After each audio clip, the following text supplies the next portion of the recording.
Hi guys, welcome to Cherry explain. So जैसे आतिश बाहर आता है वो देख लेता है कि मरजाना हाइदर को रोकने की कोशिश कर रही होती है और वो पूरी कोशिश कर रही होती है कि मतलब हाइदर आतिश को कोई भी नुकसान ना पहुंचा सके।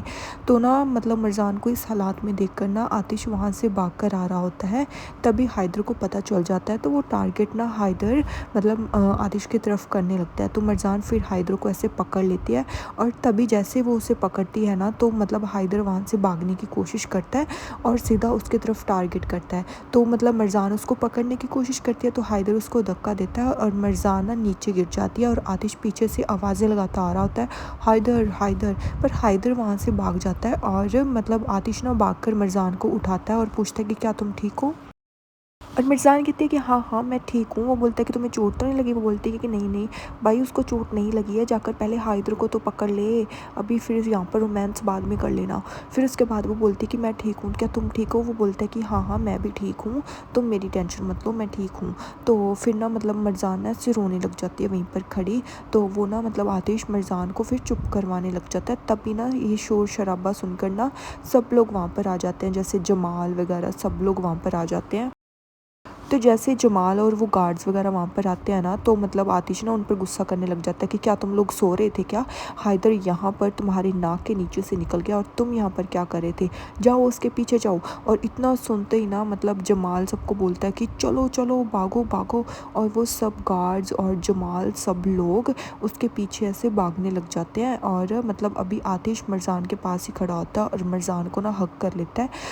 तभी ना सारे घर वाले भी बाहर आ जाते हैं और बोल रहे होते हैं कि ये किस चीज़ की आवाज़ थी, किस चीज़ की आवाज़ थी। और बुराक भी ना ऊपर से नीचे छलांग लगाता है और वो गिरने वाला होता है। मेरे को हंसी आ जाती है। और जैसे सब लोग वहाँ पर आते हैं ना तो वो मरजान को ऐसे डरा हुआ देखकर ऐसे घबरा जाते हैं। तो आतिश ना जल्दी से ऐसे बोलता है, बुराक तुम घर वालों को ना सभी को मेंशन के अंदर लेकर जाओ और किसी को भी बाहर नहीं आने देना है, सब लोग अंदर जाओगे। तो असली वगैरह ना सब लोग परेशान हो जाते हैं। वो बोलता है कि मैं जब तक तुम्हें नहीं कह देता कोई भी तुम लोगों में से बाहर नहीं आएगा, समझ में आई मेरी बात। और इतना कहते ही ना वो सबको मतलब ले जाता है घर पे। और फिर उसके बाद ना वो जो वहाँ पर बेरत खड़ा होता है ना तो बेरत को भी वो बोल देता है कि बिनाज आंटी को भी बोल देना कि वो घर से बाहर नहीं आए, तो जाओ यहाँ से भागो। तो वो भी सीधा भागता है। फिर उसके बाद ना वो सब लोग वहाँ से चले जाते हैं और जैसे ही आतिश वापस से जाने लगता है ना तो मरजान उसका हाथ पकड़ लेती है और बोलती है कि आतिश प्लीज़ तुम मत जाओ, प्लीज़ यहाँ से मत जाओ। तो आतिश ना फिर उसको पकड़ लेता है और बोलता है कि तुम मेरी फ़िक्र बिल्कुल भी मत करो, मुझे कुछ नहीं होगा। और तुम प्लीज़ घर से बाहर मत आना, जब तक मैं वापस नहीं आ जाता तुम कहीं नहीं जाओगी, समझ में आई। और तुम मेरे पीछे तो बिल्कुल भी नहीं आओगी। पर मरजाना बहुत ज़्यादा ऐसे घबराई सी होती है और ना आतिश उसे बोलता है कि मैं तुम्हें अकेले छोड़कर कहीं नहीं जाऊँगा, आई प्रॉमिस। फिर उसके बाद ना वो उसके हेड पर ऐसे फोरहेड किस करता है और बोलता है कि चलो अब बुराक के पास जाओ और घर से बाहर बिल्कुल भी तुम्हें नहीं आना है, समझ में आई। इतना कहते ही ना वो वहाँ से मतलब चला जाता है और सब लोग वहीं पर खड़े होते हैं और बुराक ना सबको लोगों को बोलने लग जाता है कि चलो चलो घर पे चलो। और सब लोगों को पता चल जाता है कि हाइदर यहाँ पर आया था। फिर उसके बाद वो मुल्ज़म हानिम और असली को भी वहाँ से ले जाते हैं और असली ना अभी भी आतिश की फ़िक्र कर रही होती है और आतिश आतिश चिल्ला रही होती है। फिर उसके बाद सीन शिफ्ट हो जाता है घर पर। दीमत ना मरजान के लिए पानी लेकर आती है और बोलती है कि मरजान ये पानी पी लो। तो मरजान जैसे ही पानी पीने लगती है ना उसके हाथ ना ऐसे कांपने लगते हैं और वो बोलती है कि थैंक यू सो मच। और दीमत भी ना उसके लिए काफ़ी परेशान होती है और वो उससे बोल रही होती है कि प्लीज़ ऐसे मत करो मरजान, अपना ध्यान रखो। तो दीमत उसकी तरफ फिर से ऐसे देखने लगती है और ना मरजान जैसे पानी पी लेती है वो उससे गिलास पकड़ लेती है। फिर उसके बाद ना मुल्ज़िम हानिम ऐसे देखती रहती है इधर उधर और ना वो वेट कर रही होती है आतिश का, पर अभी भी आतिश नहीं आया होता है। बुराक असली सब लोग बहुत ज़्यादा ऐसे परेशान हो रहे होते हैं आतिश के लिए। मेरे को नहीं पता भाई असली का क्या सीन है, मतलब वो अभी अच्छी हो गई है या फिर अभी भी उसके दिमाग में कुछ ना कुछ ऐसे गड़बड़ी चल रही है। फिर उसके बाद ना जो मरजान की मॉम है ना वो मरजान को पूछती है कि क्या तुम ठीक हो बेटा। तो मरजान बोलती है कि हाँ हाँ मैं ठीक हूँ, कोई बात नहीं।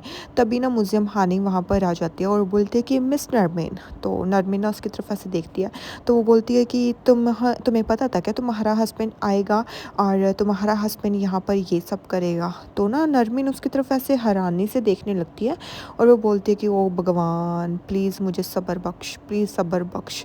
तो ना वो उसकी तरफ ऐसे मुल्ज़िम हानिम ऐसे देखने लगती है।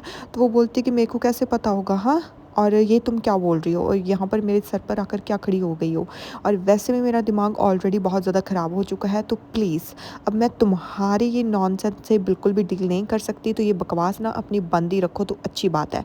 तो फिर ना वो मुल्ज़िम हानिम को ऐसे गुस्सा सा आ जाता है और ना मतलब जो असली है वो भी उसकी तरफ ऐसे देखने लगती है। तो फिर मुल्ज़िम हानिम उनसे पूछती है कि अच्छा, तो अगर तुम्हें नहीं पता था तो वो अंदर कैसे आया? हाँ, वो किसी ना किसी की वजह से तो अंदर आया ही है ना, तो तुम्हारी वजह से वो अंदर आया होगा।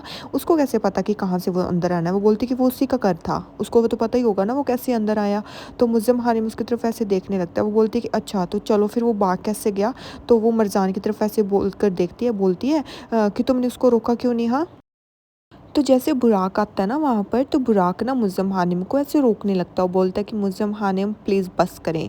तो वो बोलती है कि तुम कौन होते हो? हाँ, तुम होते कौन हो मुझसे इस तरीके से बात करने वाले?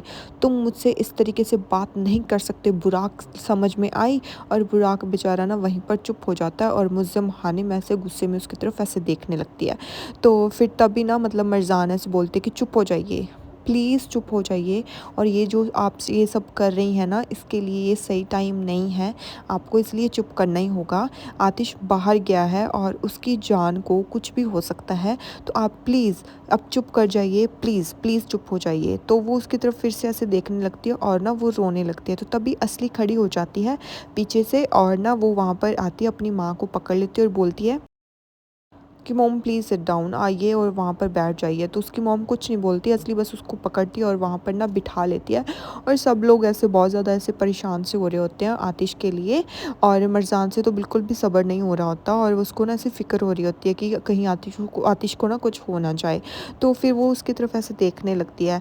तो मुल्ज़िम हानिम और असली भी वेट कर रही होती है, तभी मरजान खड़ी होती है और बाहर जाने की कोशिश करती है। तभी ना बुराक उसे रोक लेता है और बोलता है कि मरजान, मरजान प्लीज़ ऐसा मत करो। अगर तुम यहाँ से बाहर गई तो फिर आतिश मुझे मतलब बोलेगा कि मैंने तुम्हें बाहर क्यों जाने दिया, क्योंकि उसने मुझे रिस्पॉन्सिबिलिटी दी है तुम्हारी और इस पूरे परिवार की कि तुम लोगों को मैं कहीं भी बाहर नहीं जाने दे सकता, और तुम्हें प्लीज़ प्लीज़ अंदर ही रहना है। अगर कुछ हो गया तो आतिश कैसे बर्दाश्त करेगा ये सब चीज़ें? वो नहीं बर्दाश्त कर पाएगा ना, तो प्लीज़ उसकी बाहर जाकर उसकी मुश्किलें और मत बढ़ाओ।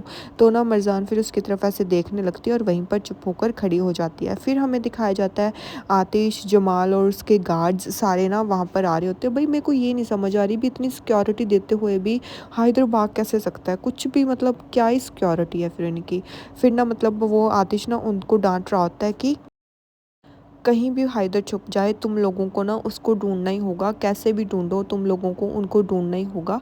और वो गार्ड्स देख रहे होते हैं, भाई इतने गार्ड्स, लाइक 4 ही गार्ड्स, इतनी मतलब तुम्हारे पास पैसा, थोड़े गार्ड्स ज़्यादा ले आओ। फिर उसके बाद ना जमाल भी वहीं पर खड़ा होता है और वो उनकी तरफ देख रहा होता है। तो फिर ना आतिश उसको बोलता है कि अगर इस मेंशन के आसपास कोई चिड़िया भी फड़फड़ाती है ना, तो तुम लोग उसको भी पकड़ोगे। समझ में आई? और तुम लोगों में से 2 आदमी सारा रात यहाँ पर गेट के पास खड़े रहोगे। समझ में आई? और यहीं पर ये पार्ट भी एंड हो जाता है।